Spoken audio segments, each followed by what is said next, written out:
Olá, boa tarde. Chegou ao fim a caçada a Wanderson Mota Protássio em Goiás.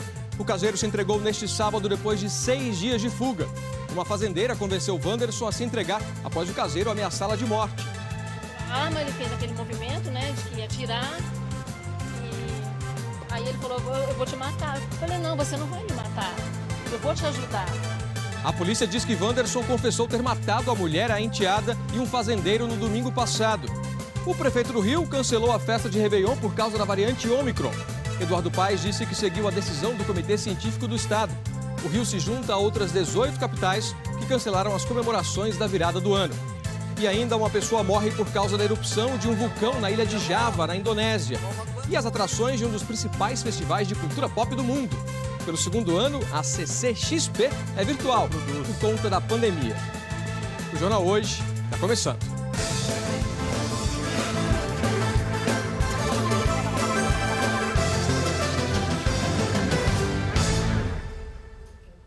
Está preso o caseiro suspeito de ter matado 3 pessoas no interior de Goiás no domingo passado. Desde então, ele estava foragido. Hoje de manhã, bem cedo, Wanderson Protássio invadiu uma fazenda e foi convencido pela dona da casa de que seria melhor se entregar à polícia. Ela e o marido levaram o suspeito de carro até a delegacia. Segundo a polícia, ele já confessou o triplo homicídio. A reportagem é de Honório Jacometo. Passava das 8 da manhã quando Wanderson Mota Protássio, de 21 anos, foi trazido para a delegacia de Anápolis, a 50 quilômetros de Goiânia. Era o fim de uma caçada de uma semana ao homem suspeito de matar a companheira de 19 anos, que estava grávida de 4 meses, a enteada de 2 anos e 9 meses e um fazendeiro de 73 anos. Segundo a polícia, ele ainda tentou estuprar e matar a mulher do fazendeiro. Os crimes foram em Corumbá de Goiás na tarde do último domingo. Logo depois do triplo homicídio, Wanderson pegou a caminhonete do produtor rural que havia acabado de matar, abandonou o veículo na estrada e fugiu para Alexânia. Lá foi para a rodoviária tentar pegar um ônibus para Goiânia, mas pegou um táxi para Abadiânia. Depois foi para a Gameleira de Goiás, onde foi visto na quinta e na sexta-feira. E hoje se entregou para a polícia. Wanderson apareceu hoje cedo numa fazenda em Gameleira de Goiás. Ele chegou armado e anunciou um assalto. Disse que mataria a dona da propriedade que estava sozinha em casa. Mas ela disse que depois de muita conversa, conseguiu convencer o bandido a se entregar. Ela e o marido, que chegou depois, colocaram Wanderson no carro deles e o levaram até o posto policial da cidade. Foi 6h30 da manhã, ele bateu na janela, ele apontou a arma, ele fez aquele movimento, né, de que ia atirar. E aí ele falou, eu vou te matar. Eu falei, você não vai fazer isso. Gente, eu agi com a maior naturalidade que vocês possam imaginar. Eu falei, não, você não vai me matar. Eu vou te ajudar. A gente vai ligar para a polícia, porque a polícia não vai te matar, eles vão vir te pegar. Então eu tive que ser bem fria, eu tive que usar frieza. A mulher ainda fez esta foto com o bandido na porta do posto policial. Wanderson foi colocado no carro da polícia de Gameleira de Goiás e levado para a delegacia de Anápolis, onde agora está preso. São diversos crimes praticados, penas que juntas aí superam até 100 anos de prisão, caso ele seja condenado. E hoje todas as oitivas estão sendo formalizadas neste momento aqui na delegacia regional. Ele confessa a prática do crime. Impressionante aí o sangue frio, né? A coragem da fazendeira. O Honório Jacometo permanece na delegacia regional de Anápolis. Essa delegacia responde pela cidade de Corumbá de Goiás, onde ocorreram os crimes, e também pela cidade de Gameleira de Goiás, onde o caseiro Wanderson se entregou. Honório, boa tarde. O que é que vai acontecer a partir de agora? Oi, Alan, boa tarde para você, boa tarde a todos. A entrevista coletiva da polícia terminou agora há pouco. O preso terminou também o depoimento e foi levado para o Instituto Médico Legal aqui de Anápolis. Na sequência, ele vai ser levado para Aparecida de Goiânia, uma cidade na região metropolitana, onde vai ficar preso sozinho numa cela. A polícia disse que durante o depoimento, o assassino confessou os crimes cometidos no domingo passado. Disse que tudo começou depois que ele discutiu com a mulher grávida. Segundo contou, ela tinha ciúmes dele. O Wanderson não disse porque matou a enteada de 2 anos. De acordo com a polícia, ele chegou a dizer que usou drogas e depois voltou atrás, dizendo que não estava drogado. A polícia disse que no interrogatório o Wanderson foi questionado também sobre outros crimes. Segundo a Secretaria de Segurança Pública aqui de Goiás, ele matou um homem no Maranhão quando era menor de idade, um taxista em Minas e em 2019 tentou matar uma companheira. Até hoje, ele não foi julgado por esse crime de 2019. Na entrevista coletiva, o secretário de Segurança Pública disse que a fazendeira que convenceu o Wanderson a se entregar, ela foi muito corajosa, mas não aconselha essa atitude. Afinal, esse homem estava armado, entrou no carro dela, estava ela e o marido, com uma arma. E no meio do caminho é que o marido convenceu esse assassino a colocar a arma no porta-luvas. Tudo deu certo, como a gente viu na reportagem, mas foi um risco. Vamos ver a entrevista do secretário. O que levou ele a se entregar foi o cerco. Foi o cerco. Logicamente que o aconselhamento ajudou, né? Mas o que levou ele a se entregar foi o cerco apertando cada dia mais. Tá? Ela foi muito corajosa sim, tá? Mas não é uma atitude aconselhável. Não é uma atitude aconselhável. Tá? Mas foi muito corajosa, a gente já fez agradecimentos a ela. Eu conversei com os delegados que estão investigando esse caso, eles me disseram que Wanderson, no caso de domingo passado, pode responder por diversos crimes, eu vou falar aqui. Pode responder por crime de feminicídio, porque matou a companheira, por aborto, porque ela estava grávida, por latrocínio, por causa do fazendeiro que ele roubou e matou, e tentativa de estupro e tentativa de homicídio no caso da mulher desse fazendeiro, e ainda pelo assassinato da criança de 2 anos. O Wanderson vai ficar em prisão preventiva, os delegados agora têm 30 dias para concluir toda essa investigação. Alan. Tá aí um desfecho do caso, um desfecho improvável, né, Honório? Obrigado, bom trabalho por aí. Agora a gente vai para o Rio Grande do Sul. Hoje é o 4º dia do julgamento do caso da Boate Kiss. Ao longo da manhã foi ouvida uma testemunha de defesa. A repórter Vanessa Bax acompanha o julgamento. Boa tarde, Vanessa. Oi, Alain, boa tarde a você e a todos que nos acompanham. Hoje o julgamento foi retomado por volta das 9h15 da manhã. O primeiro a falar foi o promotor de eventos, Alexandre Marques, ele que foi indicado pela defesa de um dos réus, o Elisandro Spor, dono da Boate Kiss, um dos donos da Boate Kiss, conhecido como Kiko. Alexandre falou até agora há pouco. Ele é a primeira testemunha do réu a ser questionada pelo júri. Alexandre é promotor de eventos e tinha uma banda que já tinha sido contratada para tocar na Boate Kiss em noites anteriores. Ele afirmou que na passagem de som pediu para usar o mesmo elemento pirotécnico que a banda Gurizada Fandangueira usou na noite do incêndio, mas o dono da boate não teria deixado. Vamos ver o que ele disse. E nisso daí ele disse, fala pra ele aí. Ele fala o quê? Eu disse, não, é que eu trouxe aqui pra abertura do show da banda e tal. E ele, velho, não. Quem disse isso? O Kiko. Velho, não. Eu digo, não, eu sei o que eu faço e tal. Fui mostrar pra ele, não, cara. E realmente aquilo me deixou frustrado, porque eu não pude nem utilizar o banner, nem o Sputnik. Aí eu disse, não, cara, mas é tranquilo pra mim usar, eu sei o que eu tô fazendo. E ele disse, velho, não.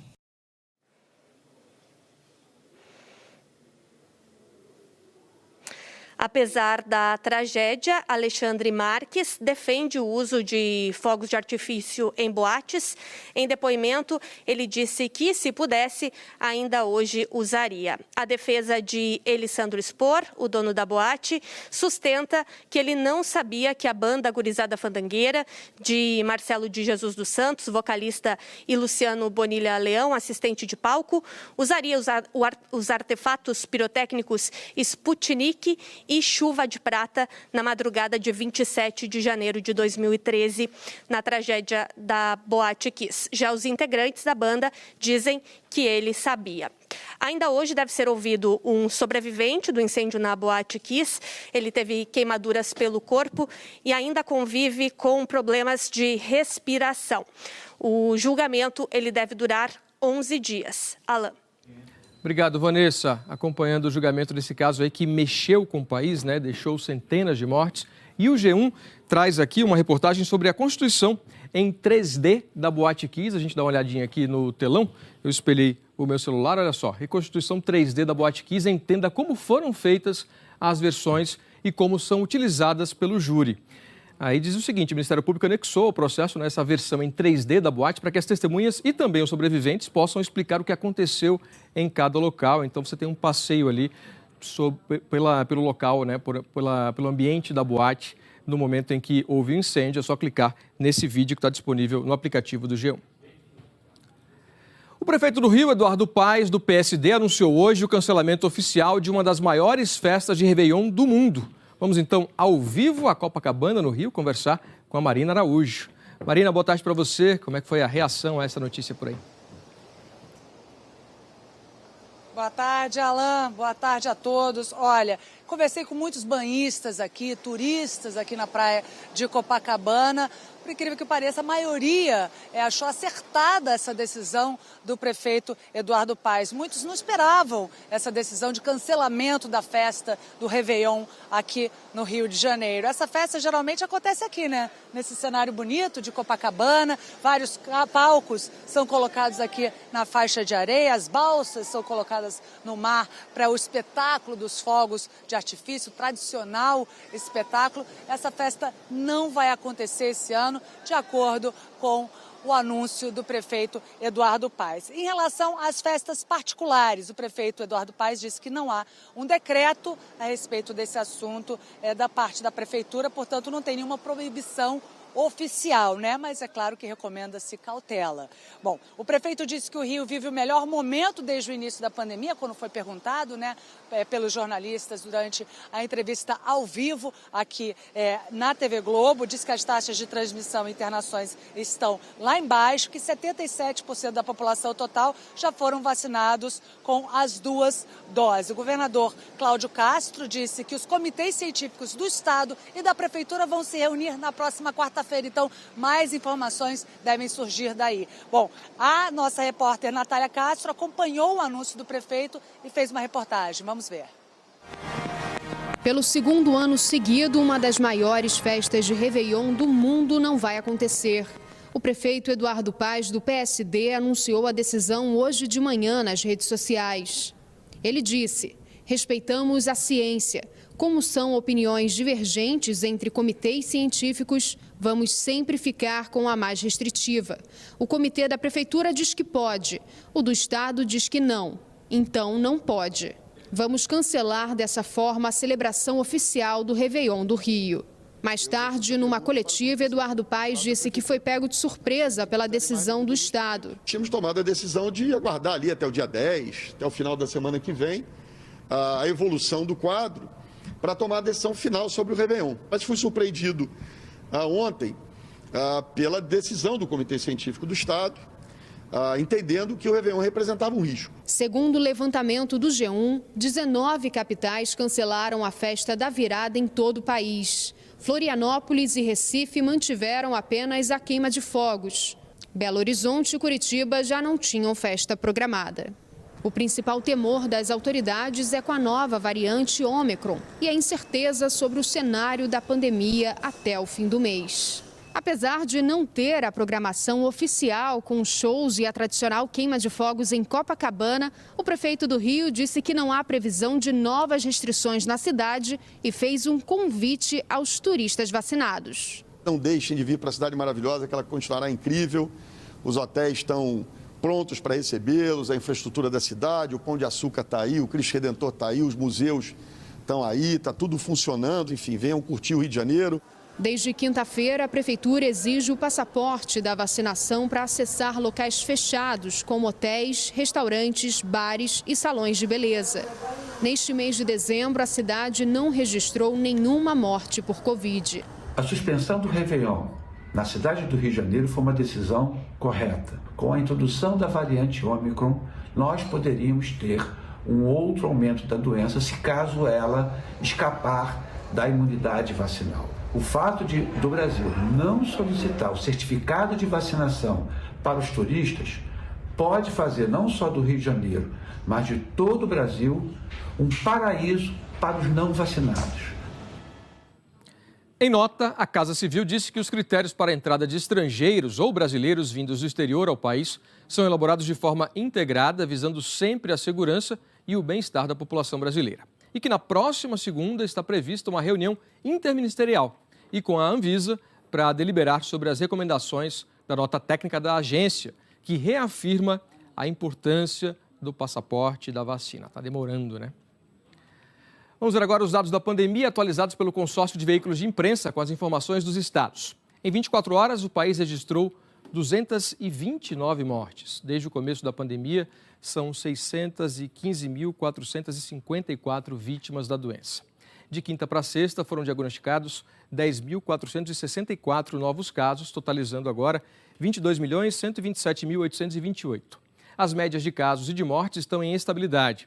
São 8.777 novos casos por dia, em média, 5% a mais em relação a 2 semanas atrás. A média de mortes ela está em 208 óbitos por dia, um aumento de 6% na comparação de 2 semanas. 5 estados não registraram mortes em 24 horas. Acre, Amapá, Ceará, Mato Grosso e Mato Grosso do Sul. Agora as médias de mortes nos estados. O Maranhão aparece aí em cinza no mapa porque não divulgou os dados. 6 estados estão com alta e aparecem em vermelho. Em amarelo, são 12 em estabilidade. E em azul, 7 estados e o Distrito Federal, que registraram queda na média de mortes. Agora vamos aos dados da vacinação pelo país. Em 24 horas, 187 mil pessoas receberam a primeira dose, mais de 1.100.000 a segunda dose ou a dose única e 367 mil brasileiros aí receberam a dose de reforço. No total, mais de 1.688.000 vacinados em 24 horas. Desde o começo da campanha de imunização, 159 milhões de brasileiros já tomaram a primeira dose. Isso dá 74,79% da população. Mais de 136 milhões estão com a vacinação completa, ou 63,89%. E a dose de reforço foi aplicada até agora em 17.527.112 pessoas, ou 8,22%. No mapa em verde escuro, os estados com maior percentual de pessoas com esquema vacinal completo em relação à população. E os 5 primeiros são São Paulo, Mato Grosso do Sul, Rio Grande do Sul, Santa Catarina e Paraná. Mais detalhes sobre a situação do seu estado, vale conferir em g1.com.br/coronavírus. Em Goiânia começou hoje um programa de vacinação itinerante. O repórter John William tem os detalhes agora ao vivo. Boa tarde, John. Oi, Alan, boa tarde para você e a todos que acompanham o JH. A ideia é levar a vacina para praças, terminais de ônibus, centros comerciais de rua com grande circulação de pessoas, shoppings e também grandes empresas. Isso até o dia 22. 3 vans vão ser usadas nessa campanha de vacinação itinerante contra a Covid-19. Esta van aqui estacionou bem cedo na principal praça do bairro Santa Fé, na periferia da capital. As pessoas foram chegando para se informar e logo colocaram o cartão de vacinação em dia. A iniciativa é para aumentar a imunização, que está com baixos índices nos postos de saúde. Até agora, 2.206.000 doses da vacina foram aplicadas em Goiânia. 85% das pessoas receberam a primeira dose e 71% a segunda ou a dose única. 160.000 doses de reforço foram aplicadas. A Prefeitura espera agora, com estas vans, melhorar, aumentar esses números. É isso, Alan. Então, se as pessoas, algumas delas têm resistido em procurar os postos de vacinação, é o poder público levando as vacinas mais próximo da população. Alan. Valeu, obrigado. E há iniciativas em várias capitais pelo Brasil, né? Em Salvador, a partir de hoje, passageiros que desembarcam na cidade podem fazer o teste contra a Covid já no aeroporto e de graça. O laudo com o resultado fica disponível em meia hora. Em caso positivo, o passageiro assintomático ou com sintomas leves faz um novo teste de confirmação. E em caso de novo positivo, ele deve ficar isolado em casa. Em Fortaleza, o intervalo entre a segunda dose e a dose de reforço da vacina contra a Covid vai ser reduzido para 4 meses a partir da próxima segunda-feira.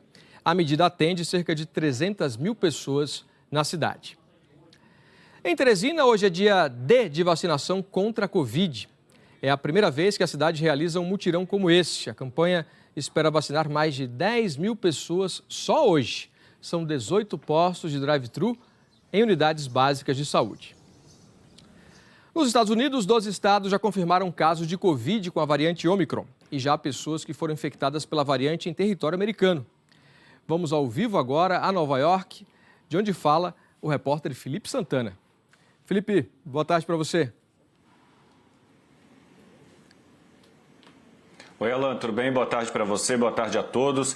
Olha, são pelo menos 20 casos aqui nos Estados Unidos. O Dr. Anthony Fauci, da Força Tarefa da Casa Branca no combate ao coronavírus, disse que definitivamente há transmissão comunitária, que ainda não se sabe quantos dos casos, mas que o vírus certamente já se espalha dentro do país. Desses 20 pacientes, nenhum desenvolveu sintomas graves, nenhum deles precisou de hospitalização e alguns até já se recuperaram.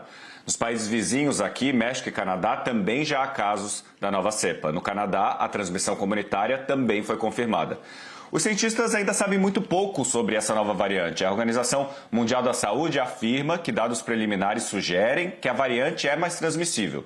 O Dr. Anthony Fauci pediu que os americanos tomem dose de reforço porque ela é uma grande aliada no combate à pandemia. Aqui no estado de Nova York já são 5 casos da nova variante, mas a governadora do estado e o prefeito de Nova York pediram que a população não entre em pânico, porque o estado está mais preparado agora do que quando foi o epicentro da pandemia no mundo no ano passado. Alan. Obrigado, Felipe. Aqui no Brasil, o Ministério da Saúde confirma 6 casos da variante Omicron. 3 em São Paulo, 2 no Distrito Federal e 1 no Rio Grande do Sul. O Ministério diz que todas essas pessoas apresentaram um quadro leve da doença e estão em monitoramento. Em Berlim, a capital da Alemanha, vai ser proibido dançar nas casas noturnas, uma medida aí para evitar aglomerações e conter a transmissão do coronavírus. Vamos dar uma olhada nessa notícia aqui, ó. Olha só. Berlim é famosa aí pela vida noturna intensa, com boates e discotecas que atraem milhares de pessoas, inclusive de fora do país. A nova regra passa a valer no dia 8 de dezembro. As casas noturnas podem continuar abertas, mas ninguém pode dançar. A medida já esteve em vigor na cidade este ano, mas tinha sido revogada em agosto.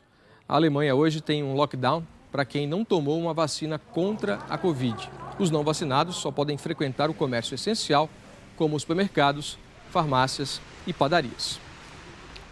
Ainda hoje, uma pessoa morre por causa da erupção de um vulcão na ilha de Java, na Indonésia. A seguir, o Museu de Arte Negra é inaugurado em Inhotim, Minas Gerais. E as atrações de um dos principais festivais de cultura pop do mundo. Pelo segundo ano, a CCXP é virtual por causa da pandemia. Até já!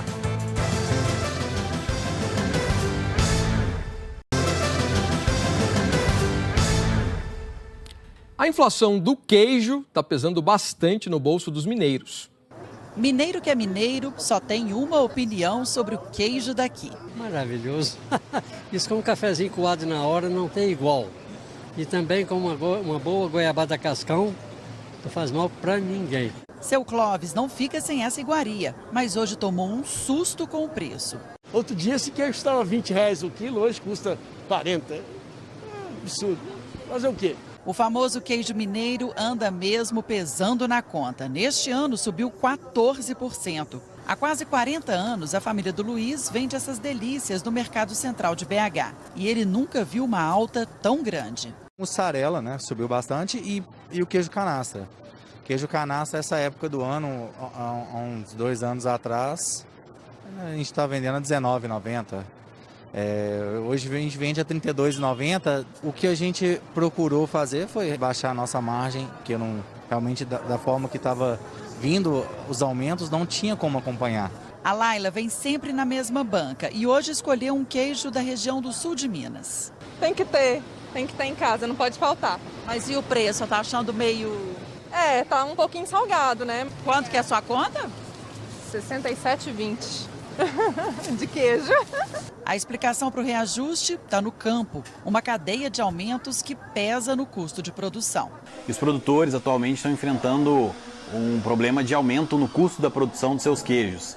Desde o início da pandemia, as coisas vêm tendo um reajuste muito significativo, como, por exemplo, combustível, que interfere diretamente no transporte dos queijos até o consumidor final, o lojista que vai revender esses queijos. Outros itens como os insumos para a produção, a alimentação do gado, para o plantio do milho, para fazer a silagem, tudo praticamente teve um reajuste de 100%. E aí, lá da Serra da Canastra e das cidades históricas de Araxá, do Cerro, até essas prateleiras aqui, o nosso queijo vem sofrendo mesmo muito aumento. Mas a esperança é a chuva. É que com mais capim no pasto, o preço desse patrimônio histórico dos mineiros já vem caindo pelo menos um pouquinho.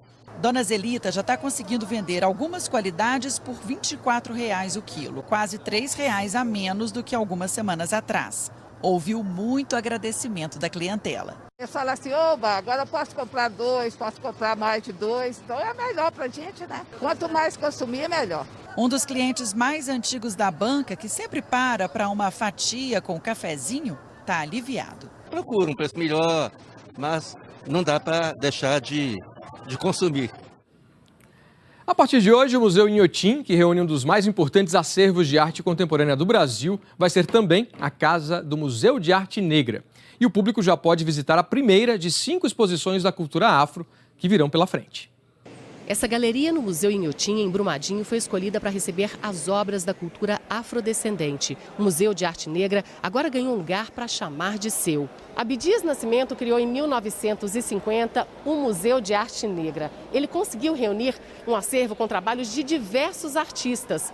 Mas o museu nunca teve uma sede própria por falta de recursos e patrocínio. Abdias Nascimento nasceu em Franca, no interior de São Paulo, e morreu em 2011, um ano depois de ter sido indicado ao Prêmio Nobel da Paz. Ator, poeta, escritor, artista plástico, professor universitário, ele também foi deputado federal e senador pelo PDT. Viveu 97 anos dentro do ativismo negro e teve nas artes uma grande plataforma de atuação pelos direitos das populações negras pelo mundo afora.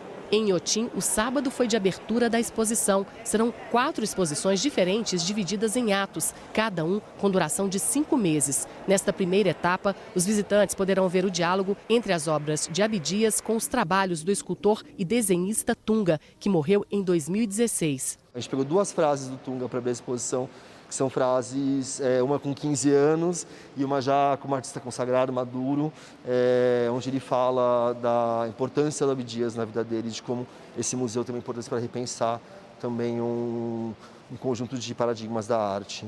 As obras da exposição foram selecionadas por uma curadoria. Tem Xangô, Cemitério Voodoo, 2 afros, o polêmico Anjinho Barroco Negro. Aqui o público pode esperar divertimento, libertação do pensamento e, principalmente, emoção. Deixou esse legado tão maravilhoso, tão bonito, que mostra como é a trajetória do povo negro brasileiro. Hoje, 4 de dezembro, é dia de Santa Bárbara, conhecida como protetora contra as tempestades e também padroeira dos bombeiros. Na Bahia, a festa é no Pelourinho é tradição há mais de 400 anos. E por lá, o dia também é de homenagens a Iansã, orixá do candomblé. As informações agora ao vivo com a repórter Camila Oliveira. Boa tarde, Camila. Oi, Alan. Boa tarde para você e para todo mundo. A festa de Santa Bárbara é reconhecida como patrimônio imaterial da Bahia, reconhecimento feito pelo IPAC, que é o Instituto do Patrimônio Artístico e Cultural do Estado. Como você disse, uma tradição de mais de 4 séculos que resiste, mantendo as suas características. Santa Bárbara tem muitos devotos por aqui, por ser uma santa guerreira. Segundo os católicos, ela foi morta por professar sua fé em Deus. Foi assassinada pelo próprio pai, mas no momento da sua morte, um raio caiu do céu, matando também o pai dela. Pela manhã, hoje aqui em Salvador, foram realizadas 3 missas na Igreja do Rosário dos Pretos, que fica aqui pertinho, no Pelourinho, mas ainda por conta da pandemia da Covid-19, foi preciso agendar para assistir a missa lá de dentro. Não vai ter palco nem procissão esse ano, mas a tradicional entrega de quitutes como caruru, vatapá, acarajé está acontecendo pelas ruas aqui do Centro Histórico. Hoje, como você disse, também é dia de reverenciar Iansã, mulher lutadora, também guerreira, representada pelas cores vermelha e branca. Pelas ruas aqui do Centro Histórico, então, hoje dia de comemorações e de muitas homenagens e pedidos. Alan, é com você. E soube também que é seu aniversário hoje, então parabéns aí com essa energia boa da Bahia. Valeu, obrigado, Camila. Em Fortaleza estão de volta as apresentações do Coral de Natal das Crianças e Adolescentes.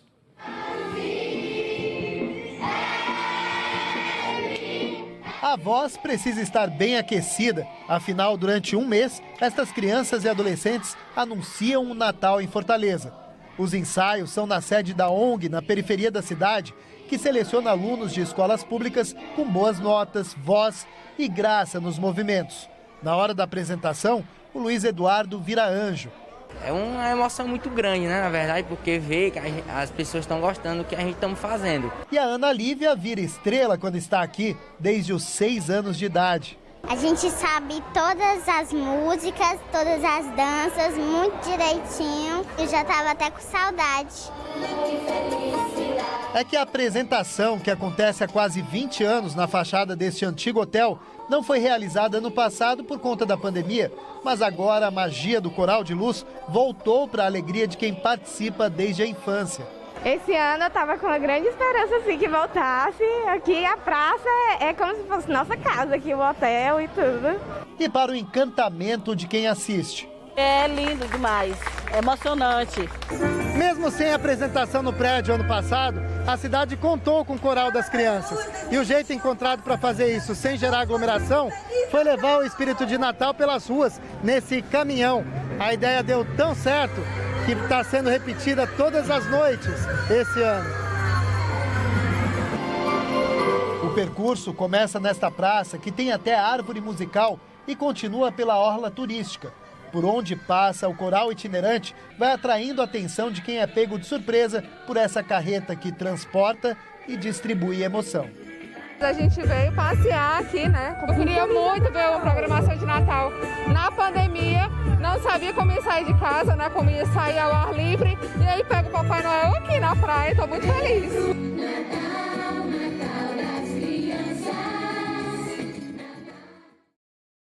A seguir, a erupção de um vulcão mata uma pessoa e ameaça milhares de moradores da ilha de Java, na Indonésia.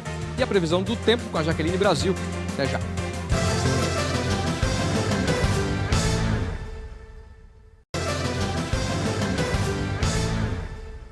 O Papa Francisco chegou à Grécia na segunda etapa de uma viagem pelo Mediterrâneo. A gente confere as imagens aqui. O objetivo dessa viagem é chamar a atenção para o drama dos imigrantes e dos refugiados. Francisco falou sobre a importância de fortalecer as democracias como resposta ao autoritarismo. O Papa disse também que a situação dos refugiados que tentam chegar à Europa pelo mar é uma odisseia moderna horrível. A Grécia é um dos principais caminhos para pessoas que fogem de conflitos armados, de perseguições políticas e religiosas e da miséria em busca de uma vida melhor na Europa. Amanhã, o Papa segue para a ilha de Lesbos para visitar um centro de acolhida de refugiados. Uma imagem impressionante mostra moradores da ilha de Java, na Indonésia, fugindo de uma enorme nuvem de fumaça e cinzas. Essa nuvem aí foi formada por causa da erupção do vulcão Monte Semeru, que é o mais alto e mais ativo da ilha. Uma pessoa morreu e 41 ficaram feridas. Autoridades locais emitiram um alerta para companhias aéreas, informando que a nuvem atingiu até 15 mil metros de altura. A área, que fica em um raio de 5 quilômetros do vulcão, foi isolada e agora equipes de resgate trabalham para retirar as pessoas dessa região. Um trabalho muito difícil por causa da fumaça muito densa. Agora é hora de saber como é que fica o tempo em todo o país. Jaqueline Brasil já está por aqui. Boa tarde, Jaque. Boa tarde, Alan. Boa tarde para vocês também. Algum alerta aí de chuva forte para hoje? Tem sim. Hoje pode chover em grande parte do país. Agora à tarde, o alerta de temporal é para as áreas do norte, centro-oeste, sudeste e do nordeste. Dependendo da quantidade e da intensidade dessa chuva, não tem como descartar o risco de alagamentos. E eu digo isso porque as áreas de instabilidade estão mais concentradas no centro-norte do país. Tem muita circulação de umidade comum nesse período do ano e existem dois sistemas que contribuem para a formação dos temporais. A Zecite, zona de convergência intertropical, que traz todo o vento quente e úmido vindo do oceano, e a alta da Bolívia, que acelera a produção das nuvens de chuva. O aviso de temporal é para você que está no Amazonas, também Rondônia e nessa área, saindo de Mato Grosso, Pará, passando por Tocantins, Minas Gerais e Bahia, onde pode apertar mais. Em Salvador, faz 29 graus com chuva, Porto Velho 33, em Palmas 31. E vimos Salvador agora, né? Na TV ao vivo. Onde é que o tempo fica firme, Jaque? Aqui em São Paulo, por exemplo. Vamos então para a nossa imagem ao vivo de São Paulo. Tem algumas nuvens, mas não vai chover, tá? O tempo continua firme e faz 28 graus. No Rio, Tarde de sol também, entre nuvens ali, com máxima de 31. E essa é a mesma previsão de tempo firme para o sul de Minas, também Triângulo Mineiro, divisa com Goiás, parte de Mato Grosso do Sul e também da região sul. Em Porto Alegre, faz 31 graus, em João Pessoa, 32, 33 em Cuiabá, em Teresina e também em Belém. E para os próximos dias, algum destaque? Volta a chover aqui em São Paulo, Alain. Principalmente na segunda-feira, o alerta é de temporal. A gente mostra aqui no nosso mapa, chuva apertando, continua no norte também, no centro-oeste e no nordeste, mas volta para a parte do sudeste e do sul. E esse alerta para o começo da semana vale então aqui para São Paulo, na segunda-feira com muita chuva, Alain, e essa chuva já vem amanhã à noite para a gente. No Rio de Janeiro também com máxima de 33, Curitiba 26 graus com bastante chuva e em Florianópolis a mesma situação. Uma baixa pressão vai se formar aqui para a gente entre amanhã e segunda-feira, vai virar um ciclone subtropical e aí, claro, a gente vai monitorar tudo aqui durante a nossa programação. Ou seja, previsão de chuva forte para toda essa área que você mostrou agora para a gente. Centro e sul do país. Obrigado, ótimo final de semana, Jaque. Obrigada para você e para vocês também. E começou hoje a CCXP, um dos maiores eventos de cultura pop do mundo.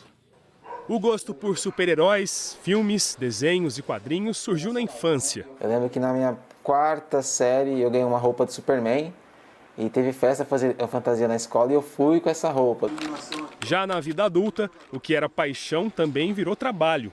O Wellington se tornou um cosplayer, uma pessoa que retrata fielmente personagens de ficção. Um grande acaso uniu o agradável ao útil. Ele se descobriu idêntico a Chadwick Boseman, ator americano que interpretou Pantera Negra no cinema.